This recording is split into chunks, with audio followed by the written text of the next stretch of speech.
Welcome to the Work is Weird Now podcast. Whether you're nearing retirement, entering the workforce for the first time, or caught somewhere in the confusing muddle in the middle, you're likely sensing it and you're probably living it. We know we are, and we want to know why. Listen in as we interview experts and everyday people like you to find out how best to navigate the ever-growing weirdness of work in the modern age. Welcome to Work is Weird Now. We have already had quite a weird morning with some technical difficulties, so I'm happy to say that we all seem to be connected and working now. We have something special for you today. This is a little bit of a one-off episode. In the context of all of our conversations about work, we've had the same topic come up again and again, which is education, which maybe isn't surprising because most people we've interviewed have had something to say about the role that education plays in preparing or not preparing people for the world of work. And most of the conversations we've had have been quite critical about whether or not education is actually adequately preparing young people for the world of work. And so what we've decided to do, in the interest of making sure that we can provide both sides of the conversation, we have invited a special guest here today to talk to us about this very topic. So please, Sarah, introduce yourself. Good morning. I'm Sarah Thomas, and I'm an assistant head in the independent sector. I work in secondary education. And I also have about 15 years of experience working in the state sector prior to my current role. Fantastic. Really good to have you here. I think we're going to have a great discussion. Just for the sake of transparency, Sarah and I know each other socially and have been friends for quite a long time and have had many interesting conversations about education in general already. And so I thought this would be a great opportunity to bring her on and hear some of the things that she has to say about the current state of play in education and what the future is in terms of its role in preparing children for work. So the first question I wanted to ask you was, how should education be preparing people for the new world of work? I think one of the things I would ask us maybe to imagine is how we feel about perhaps taking a 4-year-old to their first day of reception. I'm not sure how many of us have had that experience who might be listening, but when it feels like, yeah, exactly. I've got this coming up in September. Do you? Yeah. I feel very seen already. Right. So, how does it feel if you've got a 4-year-old, quite a young human being, who you're kind of walking to the school gates the first time and like walking them into the playground and into this kind of, building and space where we know they're going to be spending quite a lot of time. And when we think about sending them off, are we thinking, gosh, I hope they come out as a good employee? Most of us probably are not thinking that way when our children start school. And I think that gets at the heart of the fact that while preparing children for the world of work is one of the purposes of education, and certainly in our society, it's one of the metrics that we use to kind of determine whether education has succeeded or not, it's certainly not the sole purpose of education. And therefore, when we talk about like how should schools be preparing children for the world of work, we have to consider that alongside the other tensions and purposes that education is meant to serve in our society. So if we talk about secondary school education, then how have you seen education change, let's say, in the in the number of years that you've been doing it in response to what's happening out in the real world? Sure. Well, I think kind of starting with how education has changed is probably just a good one more broadly. Like, what is the landscape of education kind of around it? And, of course, education is a social service and a public good, which I think is another way of defining it, right? It's a public good, not one for the private sector necessarily. And therefore, it serves multiple purposes. But education in the sector has changed enormously since I started. You have had conversations, I've listened to some of the other episodes with people about how their industries have changed, how the world of work is changing. It's kind of the function of the podcast, right? Of course, in the same way, education has changed enormously and society is changing at a really rapid rate. We are seeing a huge change in terms of the economy, the kind of what it takes to kind of raise a family in the economy. We typically have a situation now where you have to have 2 earners 9 times out of 10 or to make things work for children. It's a very expensive proposition. The cost of living has skyrocketed. We're seeing a rise in poverty. The gap between the rich and the poor is rising exponentially. And all of these things, of course, have a huge impact on education.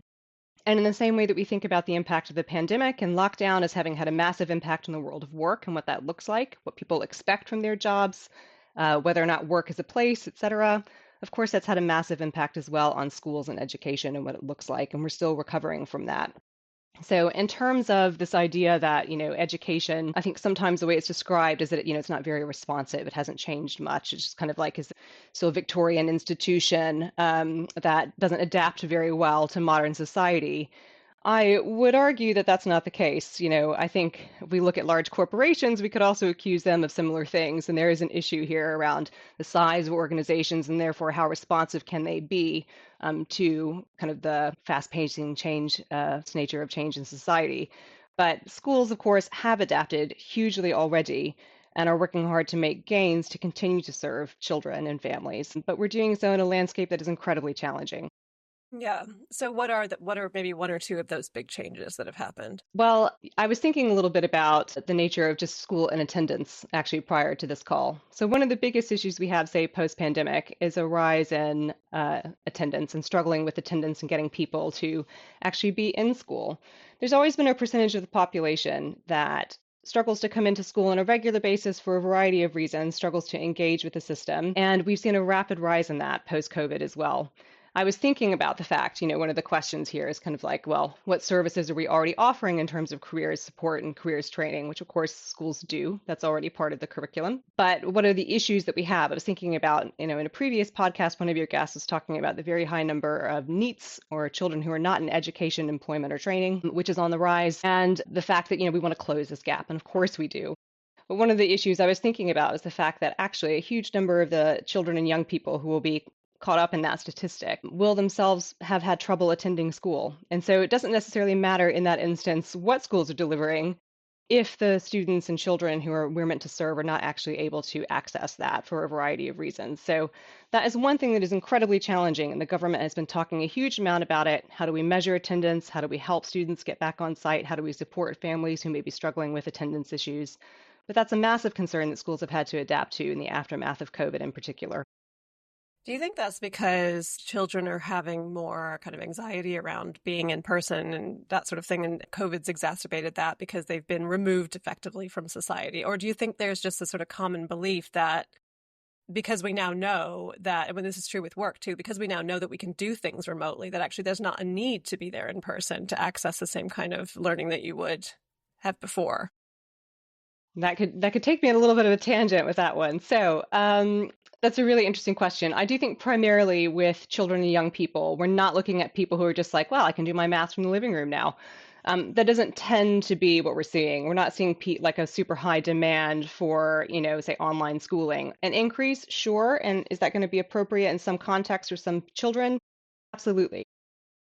But that's not really what we're seeing. And I think most of us, again, if we think about children at the forefront of education, just kind of imagine young people, in the pandemic, I don't think we were particularly keen to have our young people, to have children kind of sat in front of screens the whole time accessing education, which again gets at the heart of like, what is the purpose of education? And one purpose of education is socialization and relationship building. And therefore, this idea that we're just going to move education online and it's all going to be perfect and that's going to work out really well is probably, well, we've kind of seen how that experiment went. So I would suggest that that's probably not an alternative that we're looking at for the vast majority of people. So then it does suggest then that one of the main issues around attendance and engagement is around anxiety, mental health issues, and I think also a sense of kind of engagement in the social sphere. A lot of us, if we think again about as adults our experience post-pandemic, will have found a kind of transition out of lockdown and back into the social sphere that we were more used to, probably overwhelming. I mean, think about the first time you went back on public transportation, took a flight, had to kind of do something that you hadn't done in quite a long time. And it felt strange and a little bit uncomfortable because we weren't used to it. We'd moved out of that comfort zone. And so young people were the same. Schools are, of course, overwhelming places. They're hugely stimulating, they're busy, they're noisy, there's a lot going on. And so it probably isn't surprising that some young people have found that transition back into school quite difficult. And of course, what we know is that becomes kind of a self-fulfilling prophecy. The less often you go, the harder it is to get back in. We have a new term for this now in education. We call it emotion-based school avoidance. We used to call the children who didn't come school refusers, so it's quite a critical term. So we have a different kind of level of terminology for that now. But that is a really significant thing. I would also say, though, of course, that the other thing that's compounding this is what we're seeing as a national and international rise in the number of young people being diagnosed with special educational needs. The term neurodivergence and neurodiversity is something that's becoming a kind of popular part of the lexicon that we use. And we know, of course, all of us will either consider ourselves neurodivergent or know people, often people who are quite close to us who fit into that label and the categories that are there. Those categories are, I always say, quite flexible and quite loose. But that is a huge rise in the world of education. And it's not just something in the UK, it's something that's happening globally. And schools are having to adapt, and they're having to adapt on a dime, but without a dime, to use the American expression, which is we're having to pivot really quickly to try and meet this very rapid rise in need without a significant amount of funding, without the level of training and investment that schools need to meet the needs of young people. And I think that's an incredibly difficult thing, and gets at the heart of both that kind of figure around NEETs, children who aren't engaged, and also it gets at the heart of what are some of the struggles that schools are having to manage alongside preparing people for the workforce. And it's a really challenging landscape. Yeah, I think there's definitely no question that your job has become significantly harder. And there are a number of obviously different things that are affecting that in terms of sort of societal pressures and so on. One of the things that we began to discuss when we were on our discovery call yesterday and then decided that we would hold off until we had the opportunity to discuss here is the idea of knowledge transfer, right? So we all know that if you speak to anybody who works in the field of AI, they will claim that the need for knowledge coming out of human beings' brains is probably no longer going to be relevant because there's going to be a massive white collar revolution. We will have potentially beings that are not human being smarter than us, more intelligent than us, and more capable of retaining knowledge than us. And not only retaining it, but actually accessing, analyzing, bringing it all together, that sort of thing. So what is the role of education in your mind in terms of the kind of conventional ideas around providing young people with knowledge? I'm so glad you asked, but I am slightly afraid this is going to take us down quite a kind of edgy, nerdy trend here. So go for it. This is one of the classic kind of debates in the world of education, and there will be people out there in the world of education who disagree with me on this matter, although I think personally that the research is clear about it, which is we kind of see knowledge on the one hand and skills on the other. And employers tend to talk about education this way, and it's a way that a lot of us conceptualize kind of like the things that are taught to people and in our own lives. On the one hand, you have information, on the other hand, you have like what you do with it or how you behave. And this is a false dichotomy. And I think people kind of first of all like, oh, of course it's a false dichotomy. We shouldn't teach knowledge or skills. We should teach knowledge and skills. And actually, that is still a bit of a misconception around how we learn, around how we become good at things. So knowledge encapsulates skills, or rather, skill is a type of knowledge. You cannot have skill in the absence of knowledge. And there's a few different ways of thinking about this, which is you can see skills as very small components of knowledge, but a better way of thinking about it is actually that in order to be an expert at something, in order to be good at something, you're accessing a vast amount of knowledge that you have.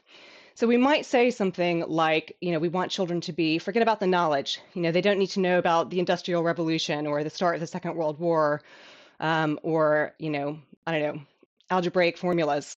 They just need to know how to be really good problem solvers. Well, unfortunately, you don't get to be a good problem solver if you don't have a vast store of knowledge. And the idea that that knowledge can kind of sit outside of you, outside of your brain, and then you can just go and pull it and then solve all those problems is, again, a kind of false assumption around how the human brain works and about how we get good at things. So that kind of suggestion doesn't really hold up in the world of education. Is it true that there's going to be a vast amount of information that's stored at our fingertips and we have access to that? Sure. But even the process of sifting through that information, knowing what kinds of prompts and commands, what kind of search terms that we need for information, what to ask, and then to make judgments and evaluate that information requires domain expertise. So you're not able to write a good command prompt on something or evaluate the validity of something without a vast amount of knowledge that you already possess. And if we think about, we kind of have this idea, information is exploding.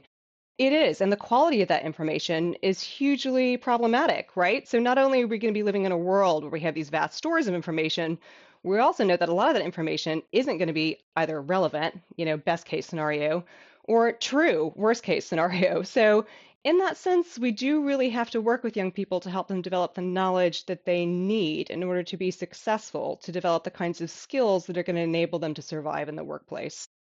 Yeah. That makes a lot of sense. So much sense. And it's taking me back to one of the recordings that is about to come out actually in a couple of weeks' time. our guest raised a really valid point around like the broad landscape of secondary, and almost it felt like we were trained to complete exams. How many do you do at seniors now? Is it still 11, 11, 12? National average is about 7 GCSEs, but you can do Right. up to 10 or 11. Yeah. And then almost it whittles back to, if you go into higher education, but into A levels, it's down to like 4 or 5. But the way you've just laid it all out there is so very clear, because we are in a world now where you can just go and tap something into ChatGPT and it'll produce a response for you. But how do you know that that's right? Are you then being inquisitive of that response to go and flush out the detail and the references and trust that it's a decent reference, etc.? We are in a digital world. It's coming at everybody from all angles, not just learning, but social as well. And there needs to be a level of resilience around that for kids now. And it's happening in primary as well as secondary, which Absolutely. as a parent who's got a kid going to school in September, I'm terrified at what is about to come and what I need to do as a parent to like set this up for him. Not that he's got a phone or anything yet, but you know what I mean. And I just wanted to touch on that because Holly really went into the fact that she's invested in a personal coach around mindset to help her with her resilience, to help her make sure that she doesn't burn out, because all those things can happen quite quickly because you can become consumed by demand and need and comparison. Are schools and is the curriculum helping with that, or are there like any gaps that you can foresee coming with the way that the world of work and just the way the digital world is now? Sure. So, yeah, I think Holly's comments on mindset were so important and so interesting. And I do think, of course, one of the things about young people that you're aiming is not just to impart knowledge. And I think that's one of the ways that the debate kind of sometimes gets a bit sidelined around that, which is, oh, you're teaching them all these facts and this information, but are you teaching them like how to be good people or how to have, kind of the values and qualities that will make you successful? And, of course, schools already have a huge framework around how we educate young people from a pastoral point of view and the amount of support we give them. One of the reasons I actually love working in this country, I've worked in the US as well, in education is because of that pastoral framework. And I do think that the UK does that well in comparison to many other countries, and doesn't mean that we can't do it better. It's not room for improvement. But I think the fact that schools are judged on the level of pastoral care, which includes things like working on resilience, working on self-esteem, working on developing the other personal qualities that we would want, grit, etc., collaboration. All of those things are part of the pastoral framework in which schools operate and in which they're judged, right, by regulators like Ofsted, for example. And I think that's really critical. Of course, there's going to be a huge variation in how well schools do this. Still, the quality of the type of curriculum around pastoral care is, an issue. I think there's maybe less support than there is for what we perceive as academic curriculum. I would also say, though, that one of the things I think we have to be a little bit careful about is suggesting that young people are going to be learning these skills in like isolated lessons. Like, I'm going to have a lesson on self-confidence. I'm going to have a lesson on grit. Well, these are not skills as, again, as adults. Sometimes we make demands of the education system and then you apply them to like our own lives. You're like, well, of course that wouldn't work. Like, are we going to go and sit and be like, you know what, today I'm going to spend an hour of my life learning about grit. No, you develop grit through like experience. This is a life thing. And school is the same. And one of the things about school is helping students to understand, when they come with like, oh, why do I have to learn this random geometry? Maths is so hard. You're like, yeah, it is hard, but learning how to do hard things is a really important life skill. And that's why we're going to persist with this, because your ability to reason numerically is one of the things that's going to make you a good problem solver. Are you going to have to actually bust out, some kind of like Pythagoras' theorem on something? Probably not, right? On the other hand, it does build a foundation for the way that you see the world, for the way that you rationalize things, for your ability to understand the complexity of the world in which we live. And I think that that's really important. So, schools do have these kinds of curriculums around the kind of skills that we want. But realistically, what schools, and if you ask them, probably prefer to do are to try and deliver these in a real world, in an academic context, but also through things like experiential trips, right? That's a really important part of education. But it's very difficult now that I'm in the independent sector and I see the level of service that comes to children who are in the independent sector. It's very difficult for state schools to compete with that. It's really hard to offer those experiences to families, especially at this time when we're feeling the economic pinch. But I do think that that's the place where they're often best delivered. So you're doing a really good job of defending an education system, which is exactly what we would expect. And But what I'm wondering is if you had a magic wand and you could wave it and change something about secondary education and how it's delivered without thinking about what's happening on the outside. So just, we know there's lots of problems, there's lots of things that are showing up on your plate and at your doorstep that you have to contend with. But let's just ignore those things for a minute. Looking at the context of work and the world that we live in right now, what would you change about secondary education if you could just do whatever you wanted with it? That's a great question. Yeah, I'm a lifer in the education system at this stage. So, of course, I am very protective about the work that teachers and educators do. It's a As you very should hard be. job. Yeah, and there's not enough of us, but I can also criticize it with the best of them. So there are so many things about the world of education that are hugely frustrating. And, in terms of we frame that in terms of the world of work, I mean, the first, even before I get to that bit about like what should schools be doing, part of it is the how. And I do think that, we want to think about schools as institutions and how they function in society. So there's kind of education, which we have this expectation of like what are kids learning, what's happening, et cetera. But schools also have become a bit like hospitals or GP practices. They are institutions that also deliver kind of social initiatives. So think about free school meals, of which I am a huge proponent and so lucky that we benefit from universal free school meals in London for the last few years. But schools are delivering social policy. So there are a lot of things that schools do that are not directly about education, but we deliver because of our connection with families and young people. And, the first thing I would say in terms of helping education to be more successful is that either we have got to invest in those kinds of services and provision for schools so that they are able to better serve families and young people and meet the needs of those families in this kind of time of economic change. That's one possibility. The other possibility is, of course, investing more broadly in services and social services outside of schools. So we will not see a significant change in the preparation of the workforce until we see an investment in care. And that is just not going to happen. And that is an issue really for us as a society to decide how much do we want to invest or not. So that has to be the first thing. None of this is going to happen and without that level of investment and care and support. The second thing I think to think about then is kind of like, well, this kind of tension perhaps between employers and schools. And going back slightly to the knowledge debate, you get this thing where employers are kind of like, they really need to teach them what they need to know for the world of work. And you're like, okay, so when I think about when I was growing up and I was in school, should I have been mastering like the art of word perfect and basic? I learned how to type on a typewriter. That was how I first learned.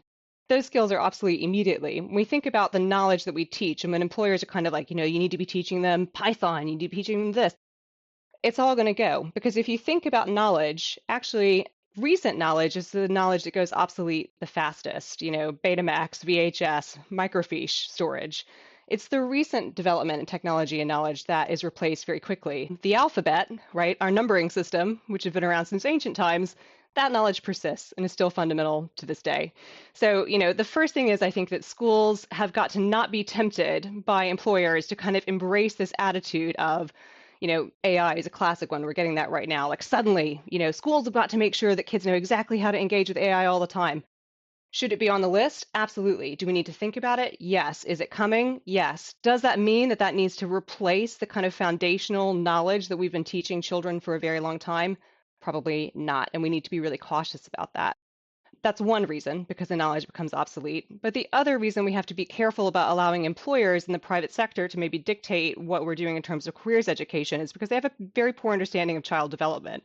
So one of the other reasons why we don't necessarily teach people just the kind of knowledge or skills that they might need for the workplace is because we are coming into the workforce with our kind of brains already wired. We've already had this developmental experience. We've solidified how our brains work. We have deployed them to learn how to read, etc.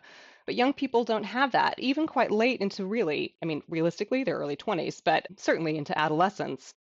Brains are quite malleable. They are learning through the acquisition of knowledge, like how to, I don't know, there's an expression, neurons that fire together, wire together, right? So they're learning how to get their neural networks up and running in a specific way. And so we have to be really cautious about just bringing down the adult world into the world of children and child development. So that's just another kind of point of caution.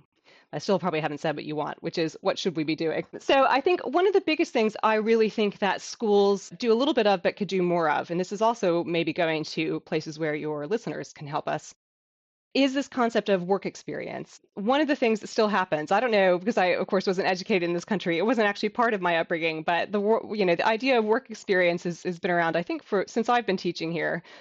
Dan, I don't know, did you do work experience when you were going to school? Did I? I've got so much to say on all of this, but yes, I did. Go I on, go did. on. I did my work experience at a animal shelter and kennels, where I basically walked dogs for a week and picked up dog poo for a week, and played with kittens, because I wanted to be a vet, right? And I wanted to be a vet because I loved animals, and I think it was year 9 or year 10, did the questionnaire in our one careers class that we had. I can still smell the room. I can see the teacher in his check shirt. He was hilarious. There was one dusty computer in the room, and we all had to take it in turns to do the questionnaire to see what our profession was going to be. And lo and behold, mine came out as a vet because I loved animals. So they sent me off to this animal shelter. Tick. I am very average academically. I found out when I was 22 that I was dyslexic, which probably indicates why I struggled in the exam format at times. But I'm your average kind of student, but did pretty well in sport and did pretty well in business studies. Hence, I've then fallen into marketing. But the fact that nobody sat me down with these grades to be like, really, vet needs straight A's, A stars, and still went through it and went into A level and then failed first round of A levels doing all the sciences, just did terribly. And it's the work experience thing for me is so important, and it's goes back to that passion, or is it the true academic backing and having that support system around you of what's it going to be? But then since that, I've throughout my career tried to give work experience opportunities where I kind of then open up other doors, because I think having that interface and that experience with as many different types of workplaces is so important now, to understand different types of industries, different office setups, different, all of those things, because I want to go back again, because I think now about the careers that were put on the table to me in that room, it was doctors, lawyers, which, go and work in an office, you go work on a building site, or you go be a vet. It was just so basic. Whereas now, if a kid walked into a room and was like, I'm going to be the next Taylor Swift, or I'm going to be the next Mr. Beast, or whatever he's called, you could go, all right, yeah, because they could be, they could quite easily do all of that from their phone. So it's just such a different environment now. And I think we've all got responsibilities, workplaces do, as a parent, a caregiver, whoever else the people are, about giving that exposure, because it's it's all possible, right? But then how do you make sure that you've got that structure and framework around people to help them in that way that they want to go?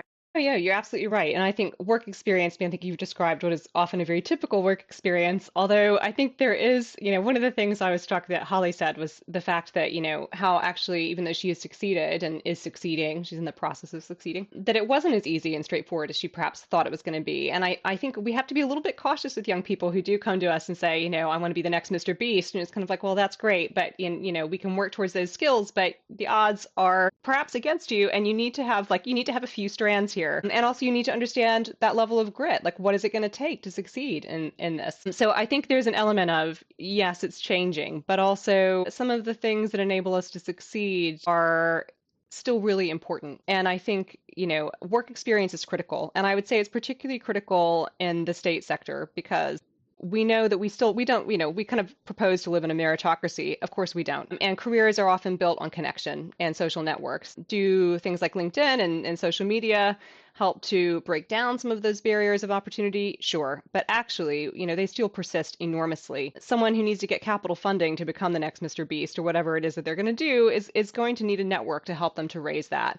They're going to need, we kind of have this idea, digital natives, because they're surrounded by technology. They understand how it works and how to use it. And of course, that's also false. If you actually look at the average teen and their level of kind of tech literacy, can they make a TikTok? Yeah. But are they actually able to figure out the kind of mechanisms required to create content on a regular basis? That's a whole nother thing. And I think it's really important that we widen those access opportunities. Unfortunately, in the state sector, a lot of the work experience is very heavily limited by the connections of often the teachers, if I'm honest, and sometimes the parents of that school.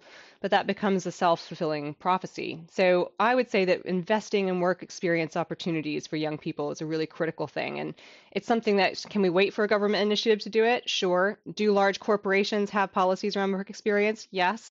But also it's something you can do now, which is if you are in a company, even your own company, and you have the capacity to mentor someone, work experience is usually a week at most, reach out to the local state school and see if they'll help connect you with someone. It's a really critical thing to do. And that breadth of experience is really pivotal, which is they still tend to be quite typical. I mean, a lot of our students actually go work in our primary school, my previous place. So in the independent sector, work experience tends to be organized outside of term time. But in the state sector, I worked at an all-through school, and it tended to be that a lot of our students who couldn't get placements, well, you're going to go help out in the primary school for the week, which wasn't a terrible thing, but probably also not exposing them to the kind of career breadth that we would like young people to have. And that's a really important thing that schools can do. What is the perception that you hear at the moment of people in your age school of work? Because there's been so much amazing marketing content around this over the past few years. There was the whole "What is a CEO" campaign, and it was in every variety. It was a man, and that was such a powerful campaign. But also, going back to my time in school, if you worked in an office, you went there 9 to 5, and you went there for your whole career. And interestingly, like my partner's parents, they still have that, will you dedicate your life to a company kind of mindset, where it's so different now. And I've mentioned in previous episodes that I've managed Gen and Z for quite some time, but they all start off like, I'm going to be here for 5 to 10 years. And I'm like, you're not, not. And that's fine, because actually they want to industry hop, do a couple of years, try different places to experience it all. And I really admire that mindset. But I suppose with the next generation coming through, Gen Alpha, what are you hearing, feeling from them?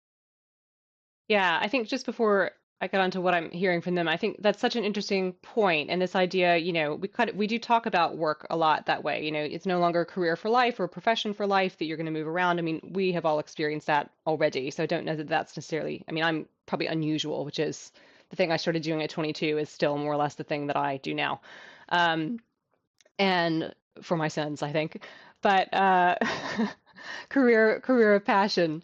That's already unusual. But I think to suggest that it's only because employees want to do lots of different things is probably a little bit false, right? So one of the issues we have, and this is the other reason I'm always quite hard on employers kind of saying the workforce isn't ready. The investment from employers in their workforce has never been lower. We're in a gig economy now in which people are just moving around, not because necessarily they want to, but because they're put on temp contracts and they don't get the same benefits. The kind of security that we used to get from companies, that sense of like loyalty, worked both ways, and we don't have that anymore. And I think young people, as you have explored in previous episodes, but feel very frustrated with that and angry, rightly so, because they feel that nothing is guaranteed for them.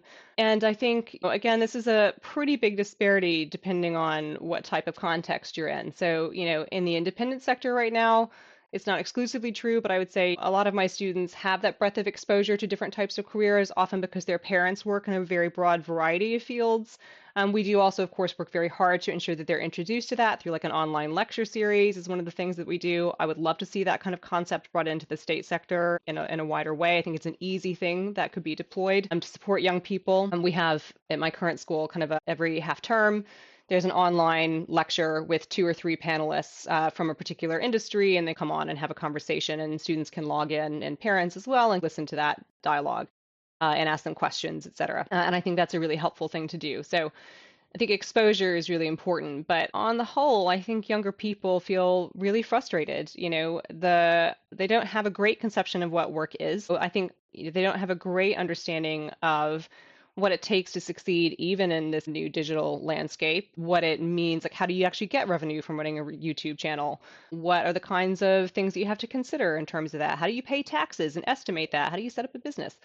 So I don't think they have a great conception of what is changing about work, and I don't think they feel particularly optimistic that it is there to serve them. I think there's very much a sense, of course, that the economy right now is not driven by the needs of workers. It's driven by the gains from people primarily at the top. And, young people, they're not missing a trick. They're listening to everything that's happening, and they know that that's the case. And I think it's one of the reasons why engagement with education and the workforce more broadly is low. Yeah. One of the things that I wanted to just touch on was just when you were speaking about your own work experience, Dan, I was just thinking about my experience when I was in secondary school. Mine was maybe a little bit of an anomaly in that I went to a very small independent school, Catholic school in the US. And so my experience would definitely be different from other people's. But one of the most interesting and meaningful things that school did was that they required us to do quite a lot of community service. So it was just part of the contract with the school. And so I did all sorts of quote unquote jobs over the course of my time there. I worked in hospitals, I worked in food banks, I worked all over my own community in terms of gaining some work experience, but not necessarily relevant to what the things I was going to be doing once I left school, but very much grounded me in the place that I was a part of. And I think what I was struck by when my children were in a state primary school was how little of that connection existed with the local community. So not really a local sense of pride, no real sense of local history. We live in a place, in a community within London that has an incredible history right on the doorstep. That was never brought into the curriculum. That connection was never made. And I'm just wondering, Sarah, from your perspective, is that something that you're seeing more of at the secondary school level? Is it something that would actually benefit children as they go through school? Because I think work in particular is not going to look like what we think it's going to look like. And there is an argument that many people would make that if the utopian version of this AI revolution happens, we will all We be don't on have to universal work. basic income. Exactly. Right. So we actually have an opportunity to do something else that is productive and meaningful to us. And then we've also got the loneliness epidemic and all these other things that are kind of compounding this fraying of the relationship we have with our local community. Is that something that secondary schools are looking at? Is it something they should be looking at moving forward? I love that you've raised this. I think it's so important. And how I want to use the word frustrating. I'm not quite sure that's the right one, but that, our local primary school didn't engage with those things. It is really critical. And I think that level of community engagement, one of the reasons why it's a little different, I will say, just from the US UK perspective, is that the safeguarding measures put in place in this country often make it quite difficult for schools to engage young people in volunteerism in the same level that we might do in the US. It's one of the things that I found a bit surprising when I came here, having had quite a strong background in volunteering and community service when I was in school myself. That said, while it's an obstacle, it's not one that's unsolvable. So I think it's certainly something schools should work towards. Um, in my experience, schools do often work towards this. My last school, my last state school, had quite a significant community program, both within kind of the school itself, which is that students are expected to volunteer to do all kinds of things, whether that's bake sales or read with younger children or work with parents when they came in to fill in surveys and translate perhaps for them as needed. There is an expectation in certainly some state secondary schools that you're going to be involved in the community, and also working on that kind of local history. We had a great time at my last place when we hit, I can't remember what particular anniversary it was, but we went out and it's the last place is quite a community school. It's one of those places, if you don't live within a quarter mile, you don't get in.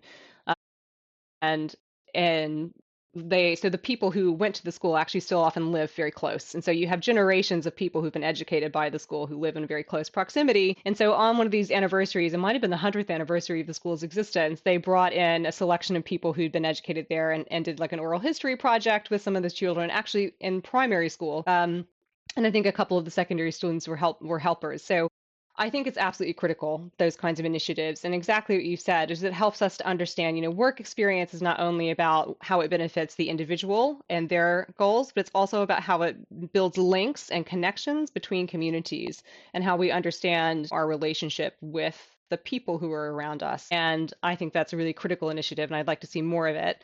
I would say that in the classic way, though, the hardest thing is schools are expected to deliver a lot. Mm.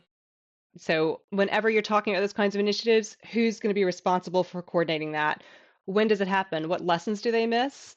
And is there kind of a funding initiative that goes with it? What about transportation? Like all of these things are huge questions that can be what can initially sound like quite a simple solution can sometimes be much more complicated in reality to deliver. That said, I don't think it should stop us from having that aim. And how do you think, or how does, just from a real layman's term perspective, for someone who doesn't know, probably about to learn, how does primary and secondary dovetail? Strengthen. This is a fantastic topic. I'm really glad you've asked this one because it's a real passion of mine. So I think a little bit about how I came into education, which is I have a degree in English and in politics, and I really love my subject. And even though I love children and have my own children, and loved them when they were very little, I did not have a particular passion for working with very young children when I was a young adult myself. And so, a lot of people always think that working with teenagers sounds quite scary. I sometimes think that working with toddlers sounds even scarier. So I was a secondary specialist very quickly from day one, and I love teaching my discipline. It's just something I'm really passionate about, and I enjoy in the way that I think that it both serves people who may go on to study English and have things directly tied to that, but also just serves all of us in terms of the way that stories enrich our lives. But that said, understood that primary education was important. I understood that early education was important from a research point of view, but I probably didn't quite get exactly how significant it is until I had children of my own. And I think once you've had children of your own, you have seen the absolute magic that is early learning and the critical importance of what happens in those early years. And by early years, there's the early years foundation stage, which includes reception, but I also mean, from birth, really. That learning journey for children begins so early. And all of us, Oxbridge professors are standing on the shoulders of early years giants. And we have got to have an education system and really a society that places more value on what happens to young people even before they enter school. So that transition point between primary and secondary, and is there an issue there, and what do we do? Absolutely. This is a huge focus for schools. This is a mandated place where schools work very hard to help support the transition from primary to secondary, because we do see a learning dip for the vast majority of children in that transition from year 6 into year 7. Sometimes we also see it in other key transition points. So into A level, and sometimes at the start of university, there are kind of slightly rocky points, but that year 6 to 7 transition is a really critical one. And schools will have very significant plans, and people who are appointed, it's part of their remit, it is part of mine in my current job, to ensure that that transition goes well and figure out how to minimize that gap and make it as easy as possible for people. What I would say, though, is part of the issue. You've asked, are they ready when they come up into year 7? My colleagues in primary education do an exceptional job of preparing young people and teaching them everything from how to tie their shoelaces to how to read to how to, manage all kinds of situations. And they do it at a really incredible level. That said, if they're only turning up age 4, we're already too late. Those gaps already exist, and it is very difficult to close the gap for children who arrive age 4 for reception, who do not have the kind of language skills and knowledge that they need, who have not had the kind of exposure to play-rich environments, literate environments that lay that foundation for success very early on. And we have seen over the course of my career, even if I think about less than 10 years ago, the stripping back during austerity of the funding for the kinds of family programs that support children and young people. At my last school, they run from nursery to age 18, and we have an on-site nursery, which offers provision. Before that, we also had a family community center that was open to anyone with babies, and they would come, and there was programming from the community and the local authority for them. That's gone now. We just couldn't afford to keep it running. And it was really devastating. We had a parent protest at the time with parents saying, this is the thing that saved me after I had my baby. I really needed these resources. I needed the outlet. And I think we've got to think about that point of transition from year 6 to 7 is a critical one, but everything is catch up based on where children start. And it's one of those reasons why, again, when we talk about education, when we talk about preparing the workforce, we're talking about families, and that exists beyond the remit only of schools. And we have to be thinking about, what does that support for families look like? I'm sure you can think about families and work in terms of parental leave policies and what that is required and what's needed there, but it also goes right back to how we support families at a societal level. Yeah. So just a couple more questions and then we'll let you go. At the moment in the workforce, Gen Z and Gen Alpha get quite a bad reputation. As somebody who works with these people every day, pitch me on what is great about this generation of young people. What is great about this generation of young people is the same thing that's great about young people in general, which is they're enthusiasm for life and their, we talk about teaching resilience. You don't need to teach these kids resilience. They have already been quite resilient. So, it's the other reason sometimes you're kind of like, teach them these lessons about grit. I'm like, do you know what? They have already exhibited a lot of grit just by making it through the education system, which is, you've heard all my praise for it and the things that we do. It's still a very difficult system to get through. The current state of GCSE qualifications is absolutely grueling. I'm a big fan of knowledge, as you now know. I would argue that probably the level of knowledge or the amount of knowledge covered at GCSE is a little bit too broad at the national level. It's probably not suitable for everyone. So the thing that makes the current generations of young people coming up great are that they're still trying. Like, we see the number of NEETs going up. But actually, a lot of those young people are still trying to get into the workforce. They want to succeed. They feel disappointed that they didn't get the qualifications they wanted and maybe disconnected from that, but they're still going for it. You think about the amount of resilience that they're already exhibiting. I think to have come through, everyone we're still educating has been part of the pandemic and has come through what is a very difficult time for them developmentally. And they're living at a time of huge uncertainty. Again, kids are not ignorant about this. They hear the chatter, they hear the grown-ups around them talking, and they still turn up. Like, they're still there having a go, making friends, trying to navigate social situations. And I think that we underestimate them hugely, from our end. And they, given the opportunity, will demonstrate their willingness to try and adapt and learn new things. And I think in some ways we kind of resent them for being more boundaried occasionally than we are. It's like we talk about mental health, we need more help, support for mental health. Well, we teach them that. We teach them how to have boundaries, and then we get upset when they turn up in the workforce and they're like, actually, no, I'm not going to be doing that for you. So, like, be careful what you wish for a little bit. But I love it for them. And I think that every generation loves to criticize the ones coming up below them. I see no reason why we need to think that the generations below us are substantially different or have any less intelligence or willingness than any of us. And in some ways, we need to be gracious with them because they are inheriting an economic system that does not serve them. And, it doesn't give them the promise of security and family life and, hopes and dreams, stability, retirement, and that were promised to us. We can see that being eroded for ourselves, and certainly it's a concern for them. So I think just celebrate them, give them a leg up when you can, and listen to what they have to say. I know that a lot of my old teammates will feel very seen by that, because I have been firsthand horrified and then been like, oh, hang on, no, absolute respect for your boundaries, because you're allowed to have them. We've been trying to teach you to have them. And as a classic millennial, not always had them, So just to wrap up, what advice would you give to parents who have children in school right now? And what advice would you give to companies as we collectively try to navigate the future world of work and the young people in it? I'm going to start with companies because I think that's easier, which is I think that the social contract between employers and employees needs revisiting. And of course, we're about to have to reconsider that from a whole new perspective with the advent of AI.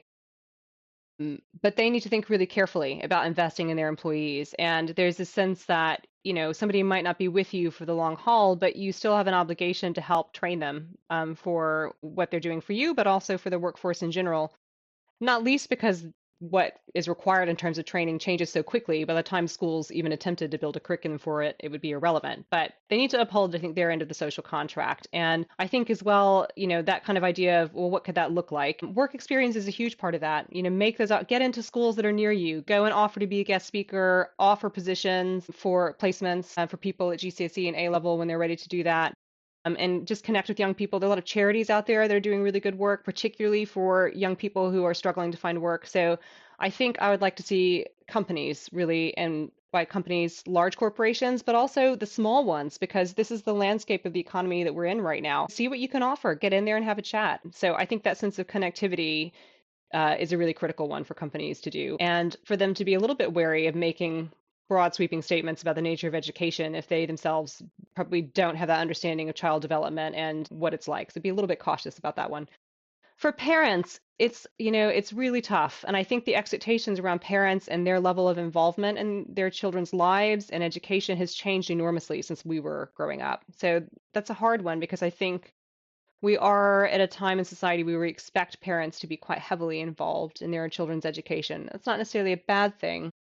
Although Jonathan Haidt, of course, advocates for the fact that one of the things that children really need is the independence and autonomy to be able to make mistakes, to navigate social situations, to figure things out for themselves. And I think that conversation, his kind of tagline is that we over-police in the digital world and we over-police in the real world and we under-police in the digital world, is probably a really critical takeaway, which is for young people to succeed, they need to be young people. They are not the same as adults in terms of the neural networks, and we need to help build protective spaces, including in schools and in homes, for our young people to be bored, to try something creative, to struggle, to manage things. It doesn't mean we leave them with no support, but I think we need to not be afraid to allow them to find their own way sometimes. I think is a really important message for a lot of them.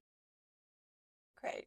I Well have one more said. question. Absolutely well said. And as a parent of a 4 and a 2-year-old, I personally have a bit of a fear of failure just from like childhood stuff, probably GCSE level time. But I've got to unpick that myself, I think, to let them fail and feel that it's all right, because you can, you can turn things around. Personal note, but You did. what conversation should we be having? Because we are going to interview somebody from primary. What questions, what would you like to know from somebody that's in the thick of it at the moment about unlocking this conversation? Yes. I think I would like to know, I suspect there'd be some similarities, but there are thoughts around assessment. Of course, in primary, there are the SATs in the state sector, which govern what happens in year 6.